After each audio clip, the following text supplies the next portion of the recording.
သူလာနိုင်ပါဦးမလားကိုအရင်ဂယုစိုက်စမ်းပါနောက်မှအားလုံးရှေ့မှာအဆက်ကွဲပြီးငုံမနေနဲ့အိုးကောင်းပြီးနင်စောင့်ကြည့်နေလိုက်မြောင်မြောင်ကမနေ့ကငါးများတန်ချချင်းတင်ငါးဟတ်တာပဲဒါကတော့မဟုတ်သေးပါဘူးဘာလို့ဒီလောက်ကြာနေတာတော့ဘာမှမလှုပ်ရှားတာလဲဒီနေ့ကျမှဘာလို့ငြိမ်နေတာလဲငါတိသားပဲဒီရေကန်အစုပ်လေးထဲမှာငါလုံးဝမရှိပါဘူးအခုတော့အဆက်ကွဲပြီမဟုတ်လားဘာလို့နေတာလဲရေပြင်ကငြိမ်သက်နေပေမဲ့အောက်မှာတော့ငါကြီးတကောင်ကတောင်းကျမ်းနေတာအစင်သင့်ပြင်ထားဒီအချိန်ထိစတိုးနေတော့မဲလားလာပြီးတကယ်ကြီးငါဟတ်နေပြီးအားကလည်းတအားတန်တာပဲတခုခုတော့မှားနေပြီဒီမိန်းကလေးကတကယ်ကိုဇွဲကောင်းတာပဲလှုပ်ကိုမလှုပ်ဘူးတကယ်ကိုပြင်းထန်လာကြည်လားနင်ကတော့တကယ်ကိုအသက်ထက်ငါးကိုပိုခင်တဲ့သူပဲဒီအောက်မှာဘလို့လုံငါးတွေဒီလောက်တောင်များနေတာလဲငါးအသေးလေးတွေဒီလောက်ထိကြီးလာဖို့မဖြစ်နိုင်ဘူးပြီးတော့အဲ့ဒီငကားငါးကအနည်းဆုံးပေါင်300ကျော်လောက်ရှိမှာပဲဒါကတော့စီးပွားရေးလျှို့ဝှက်ချက်မို့လို့ပြောပြလို့မရဘူးဟာတကယ်ကြီးငါးကြီးတွေရှိနေတာပဲပေါင်300ရှိတဲ့ငကားငါးကြီးလားဘာဆောက်နေတာလဲမြန်ငါးများတွေချကြငါးဟက်ပြီးငါစီမှာလဲလာနေပြီးသွားပါပြီငါငါးများတန်တောက်ကျိုးသွားပြီမင်းတို့ရဲ့ပြောညံ့တဲ့ငါးများတွေနဲ့ကျိုးဆုပ်တွေနဲ့တော့ဈေးထဲမှာပဲသွားစောကြပါဒီမှာလာပြီးအဆက်မကွဲနဲ့ဟုတ်တယ်ဖယ်ပေးထားကြငါတို့ဘလို့များပြမလဲဆိုတာကြည်နေမိပြီးငါစီမှာလဲလာပြီးငိမ့်ထားမတုံစေနဲ့ပထမလိုင်းကိုကြော်သွားအောင်အရင်လွှတ်ပေးပြီးမှပြန်ဆွဲတာမျိုးမှပေါ့ဟဲတာဟာတကယ်ကိုယူးစရာပဲဒီလောက်ကြီးတဲ့ငါးပူရင်းတွေနဲ့ငါးကူတွေကမျိုးဗီဇပြောင်းလဲသွားတာဖြစ်ရမယ်မဟုတ်လားဒီနေ့တော့တကယ်ကိုမျက်စိပွင့်သွားတာပဲပရိသတ်တွေကကြည်ရတာကြိုက်ကြတော့ဒီနေ့တော့အားလုံးစိတ်ကျေနပ်အောင်ကျမအသေးချာလှုပ်ဆောင်ပေးမှာပါဆရာကြီးမြန်လာပါဦးကျွန်တော်ထူးဆန်းတဲ့အပေါက်တစ်ခုကိုတွေ့ထားတယ်အဲ့ဒီထဲမှာပေါင်100ကျော်လေးတဲ့ငါးကြီးတွေအများကြီးရှိသလိုပေါင်300လောက်လေးတဲ့ငကားငါးကြီးလည်းရှိနေတယ်မင်းရှိတဲ့နေရာကိုပို့လိုက်ငါအခုချက်ချင်းလာခဲ့မယ်ဟာဒီနောက်မှာဘသူကများငါ့ကိုအတွေ့အကြုံမရှိတဲ့သူလို့ခေါ်ရဲသေးလဲကြည်ရသေးတာပေါ့ဟုတ်တာပေါ့ငါတို့လည်းပေါင်100ကျော်လေးတဲ့ငါးကြီးတွေကိုဖမ်းဖူးတဲ့ကျွမ်းကျင်သူတွေပဲလေမင်းတို့ရဲ့ရီမန်းချက်နဲပါပုံကိုကြည်စမ်းပေါင်100လောက်လေးတဲ့ငါးလေး2ကောင်နဲ့ပဲဒီလောက်တောင်ပျော်နေတာလားခဏဆောင်နေငါအခုချက်ချင်းပဲအဲ့ဒီပေါင်300လေးတဲ့ငကားငါးကြီးကိုဖမ်းပြမယ်မင်းတို့ကိုအံ့ဩစရာကောင်းတဲ့အရာတစ်ခုပြမယ်လာပြီးငါအတွက်ဆွဲတင်လိုက်ကြစမ်းဖျားရည်ငါမထိန်နိုင်တော့ဘူးဒါဟာအဲ့ဒီငကားငါးကြီးဖြစ်ရမယ်ဦးဝံဦးလီအဲ့ဒီမှာရက်ကြည့်မနေနဲ့လာကူကြဦးလာပြီးဟေ့ဦးကျိုးမြဲကင်ထားလွတ်မချနဲ့ဦးဒါကဘလို့တတဝါကြီးလဲခွန်အားကတကယ်ကိုကြီးမားလွန်းနေမရဘူးငါတို့ဆက်မထိန်နိုင်တော့ဘူးလူတွေထက်ခေါ်ဦးဒီလိုခွင့်ရေးမျိုးကရှားပါတယ်အားလုံးပဲတက်ကြစို့ကဲတစ်နှစ်ဆွဲယောက်ျားကြီး9ယောက်10ယောက်လောက်ကငါးတကောင်လေးကိုဝိုင်းဖမ်းနေကြတာဒါကိုသာဓာတ်ရိုက်ထုတ်လွှင့်လိုက်ရင်တကယ်ကိုလူပြောများသွားမှာပဲကြည့်ရှုသူတသန်းတောင်ရှိသွားပြီးပရိသတ်တို့ရေမျက်ခြေမပြတ်အောင်ကျမကိုဖော်လို့လှုပ်ထားကြအောင်တော့ဒီနေ့တော့လူသားတွေနဲ့မျိုးဗီဇပြောင်းလဲနေတဲ့တတဝါကြီးတို့အကြားအားပြိုင်ပွဲကိုပြသပေးသွားမှာပါဒီနေရာကတော့တကယ်ကိုနာမည်ကြီးဖို့ခွင့်လန်းကောင်းတဲ့နေရာတစ်ခုပဲဒီမှာသာရေရှည်တိုက်ရိုက်ထုတ်လွှင့်ခွင့်ရပြီးထိတ်တန်းတင်ဆက်သူတယောက်ဖြစ်လာမယ်ဆိုရင်အချိန်တစ်ခုပဲစောင့်ရတော့မှာပါအရှင်တစ်ခုလောက်ဆွေးနွေးခြင်းလို့ပါနောက်မှာဒီနေရာမှာပဲရေရှည်တိုက်ရိုက်ထုတ်လွှင့်ခွင့်ရနိုင်မလားရတာပေါ့ဒါပေမဲ့ဓာတ်ရိုက်ထုတ်လွှင့်မှုကရတဲ့လက်ဆောင်တွေကိုတယောက်တစ်ဝက်စီခွဲယူကြမယ်တဝက်တောင်လားရှင်ကတပြတိုက်နေတာပဲဒီနေရာကအလိုအလျောက်နာမည်ကြီးမဲ့နေရာမျိုးလေမင်းသဘောမတူရင်လဲသဘောတူမဲ့သူတွေအများကြီးရှိတယ်ကောင်းပါပြီရှင်နိုင်ပါတယ်တဝက်ဆိုလဲတဝက်ပေါ့အဲ့ဒါမှပေါ့နာမည်ကြီး live လွှင့်သူတွေကကျွန်တော်အတွက်အလကားကြော်ညာပေးနေကြတယ်ပြီးတော့ live လွှင့်လို့ရတဲ့ဝင်ငွေတဝက်ကိုလည်းအလကားရအောင်မှာဒါကိုတစ်ချက်ခုတ်နှစ်ချက်ပြက်လို့ခေါ်တာပေါ့တကယ်ပဲငါဖြစ်မှဖြစ်ရလေဒါဘာအခြေအနေလဲဘာလို့ရုတ်တရက်ကားတွေအများကြီးရောက်လာတာလဲဒီနေ့မနက်ကလည်းအတူတူပဲမိုးမလင်းခင်ကတည်းကကားတွေအများကြီးရောက်လာတာတခုခုတော့မှားနေပြီဒီလောက်ကားတွေအများကြီးရုတ်တရက်ရောက်လာတာတခုခုဖြစ်လို့နေမှာပဲညီအကိုတို့သူအားကုန်တော့မယ်တောင်းခံထားကြဟုတ်တယ်ဒီနေ့သာဒီအရာမှငါးကြီးကိုဖမ်းမိရင်ငါတို့အားလုံးဟိုင်ရှီမြို့မှာနာမည်ကြီးသွားမှာလာပြီးမကောင်းတော့ဘူး ငါရဲ့အေယာမငါကြီးရေနည်းနည်းလေးပဲလိုတော့တာကိုငါများကျိုးပြတ်သွားတယ်လေအလကားအပင်ပန်းခံလိုက်ရတာပဲ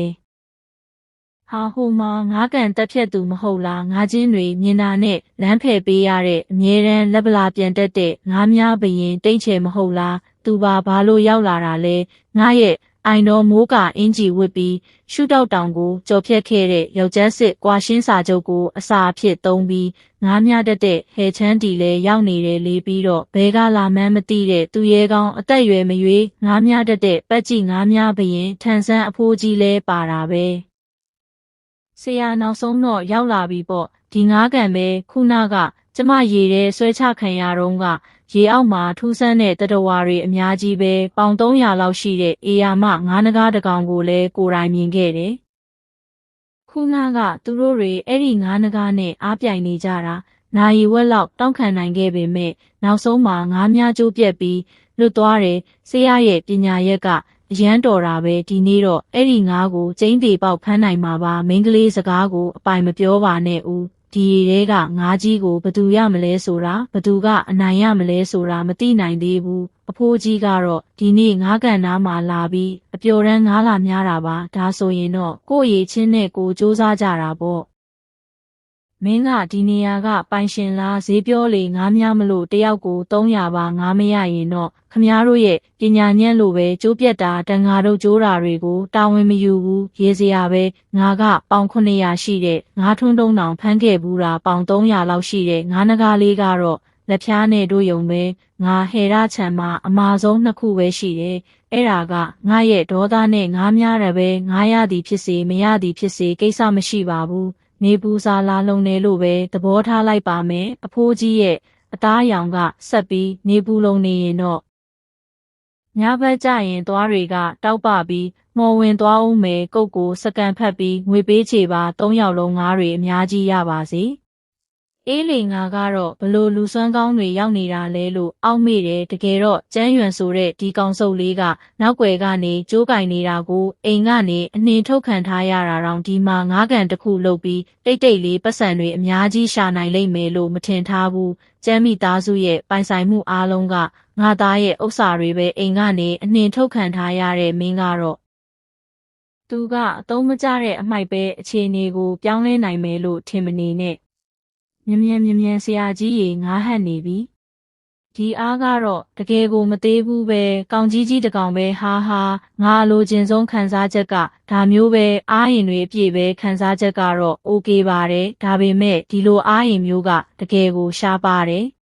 ဟာဒီလောက်ကြီးတဲ့ငါကြီးပါလားဒါကတကယ်ကိုမိစ္ဆာငါကြီးလားဒါကပေါင်300တဲ့မကဘူးပေါင်400နီးပါးတောင်ရှိမယ်ထင်တယ်ဒီလူ3ယောက်ကတော့တကယ်ကိုအရေးချင်းရှိတာပဲဘသူဆွဲတင်နိုင်မလဲဆိုတာကြည့်ရသေးတာပေါ့လူတိုင်းမြန်ကြည့်ကြဦးငါးတကောင်တဲကိုငါးမြကျိတ်3ခုလုံးကချိတ်မိနေတာတကယ်ကြီးပဲငါးတကောင်ကိုငါးမြကျိတ်3ခုဒါကတကယ်ကိုထူးဆန်းတာပဲအခုတော့ကြည့်လို့ကောင်းတော့မှာပဲငါးမြဘရင်2ယောက်ကငါးတကောင်တဲကိုမြားနေတာဆိုတော့ဘသူကတကယ်လက်ရည်ရှိလဲဆိုတာကြည့်ရတော့မယ်ဟာယောက်ျားကောင်းဆိုတာဒီလိုကောင်ကြီးတွေနဲ့မှကစားရတာဒီငါးကတော့ငါအတွက်အသေးချပဲမော်အင်းကြီးတိုက်ကွက်ငါအတွက်တက်လာစမ်းဒါကဟဲချန်တီရဲ့နမေကျော်တိုက်ကွက်ဖြစ်တဲ့မော်အင်းကြီးတိုက်ကွက်ပဲဒီတိုက်ကွက်ကိုတုံးလိုက်တာနဲ့အတားအဆီးအားလုံးကိုလစ်လျူရှုပြီးဒီထူးခြားတဲ့ငါးကိုဖမ်းဖို့ပဲအာယုံဆိုင်လိုက်တာလို့ပြောကြတယ်ဒီတခါတော့ဟဲချန်တီကမရအောင်ယူတော့မဲ့ပုံပဲလူငယ်တွေကတော့ကိုကျင့်တရားမရှိကြတော့ဘူးအဲ့ဒီလိုဆိုမှတော့ဒီလူအိုကြီးကလည်းအားနာနေမှာမဟုတ်ဘူးလျက်စီးငါးဆင့်ဝေရမ်းချင်းငြိမ်နေစမ်းအသေးရစရာပဲဒီလူအိုကြီးကအစကတည်းကဟန်ဆောင်နေတာပဲမင်းရဲ့လှဲ့ကွက်ထဲမိတော့မလို့ပဲအလိုလေးဒီအဖိုးကြီးထံဟာပုံမှန်ဆိုရင်ဘာမှတိတ်မတက်သလိုနဲ့အဖိုးကြီးတယောက်လိုအေးဆေးဆေးနေနေတာဒီလောက်အစွန်းထက်လိမ့်မယ်လို့မထင်ထားမိဘူးဒါပေမဲ့ဆရာကြီးတိန်ကတော့အခုအန္တရာယ်ရှိနေပြီဆရာကြီးအားတင်းထားပါဟင်းမင်းတို့2ယောက်အလှည့်ပြီးသွားပြီလားအခုငါအလှည့်ပဲကြီးကန်းလေရင်စီးကွက်တက်ဆန်းဒီလောက်အသေးတရားရဖြစ်အောင်လုပ်နေတာဆိုတော့တခြားလူတွေသာမြင်ရင်တိုင်းကားရိုက်နေတယ်လို့ထင်သွားကြမှာပဲဆရာကြီးအားဆိုင်ပါသူတို့ကိုအလဲထိုးလိုက်စမ်းပါမကောင်းတော့ဘူးမထိန်နိုင်တော့ဘူး တောက်နည်းနည်းလေးပဲလိုတော့တာငါဟာငါးဖမ်းလောကမှာတစ်သက်လုံးကျင်လည်လာတာဘလို့ခက်ခဲမျိုးမဆိုကြုံခဲ့ဘူးတယ်ဒီလိုနာမည်မရှိတဲ့ငါးကန်လေးထဲမှာမှဒီနေ့ရှုံးနေရလိမ့်မယ်လို့မထင်ထားမိဘူး